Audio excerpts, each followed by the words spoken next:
Olá, querido amigo, querido irmão que nos acompanham todas as manhãs por meio do Reavivados por Sua Palavra. É uma alegria muito grande poder estar compartilhando com os queridos as palavras bíblicas, os textos bíblicos. E hoje nós estaremos aqui no livro de Lamentações, no último capítulo, que é o capítulo 5 deste livro, compreendendo um pouco mais do que Jeremias tem falado e, acima de tudo, recebendo a mensagem de Deus. Que a graça e a paz de Cristo esteja com você.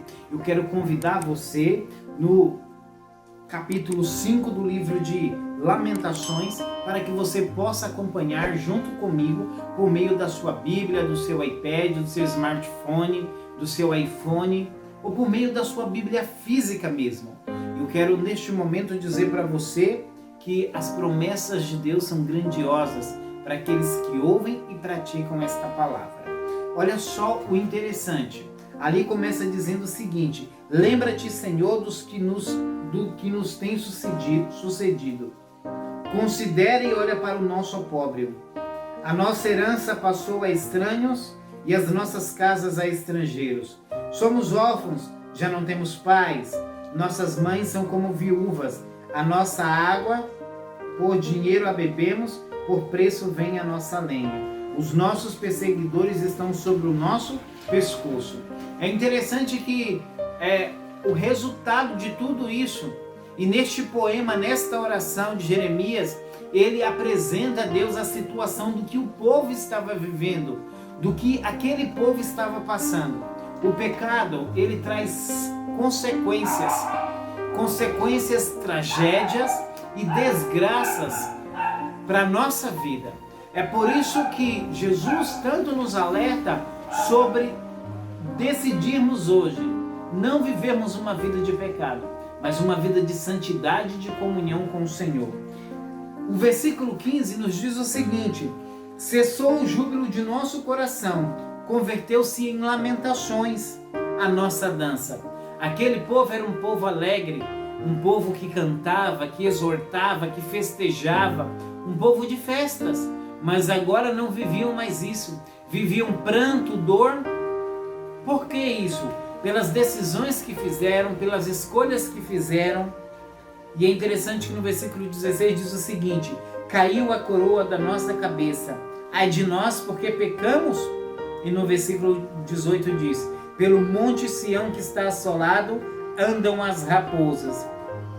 E no versículo 21, converte-nos a ti, Senhor, e seremos convertidos. Renova os nossos dias como antes. Por que essa renovação?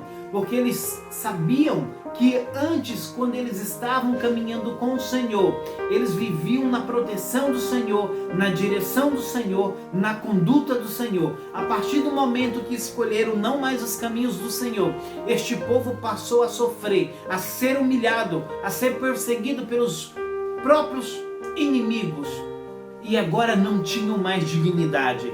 É interessante que Jeremias apresenta lamentações, e quando ele apresenta essas lamentações, essas queixas a Deus, ele apresenta mostrando a Deus que tudo aquilo foi por causa da transgressão do povo.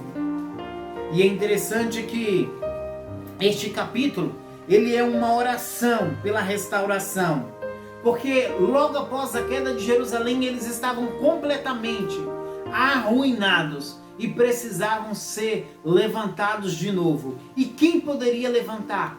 Quem poderia reconstruir? Quem poderia restaurar?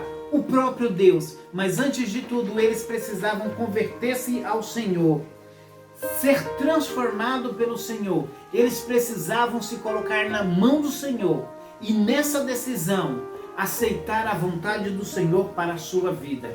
Eu quero deixar alguns textos bíblicos para que você possa estudar em casa, no seu particular. Atos 5:31, Atos 3:19, 2 Timóteo 2:22.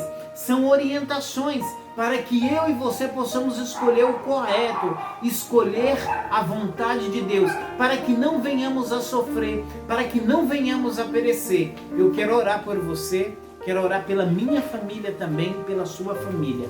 Querido Deus e Pai, nesta manhã, ó Deus, eu peço pela minha família e por todas as famílias que nos ouvem aqui, ó Deus, por meio do Reavivados por sua palavra. Que esta casa, que essas famílias possam viver fazendo a vontade do Senhor, para que não recebam mal em sua vida, mas para que recebam o bem do Senhor. Pois o Senhor está com a sua mão estendida para abençoar a cada um destes em nome de Jesus. Amém.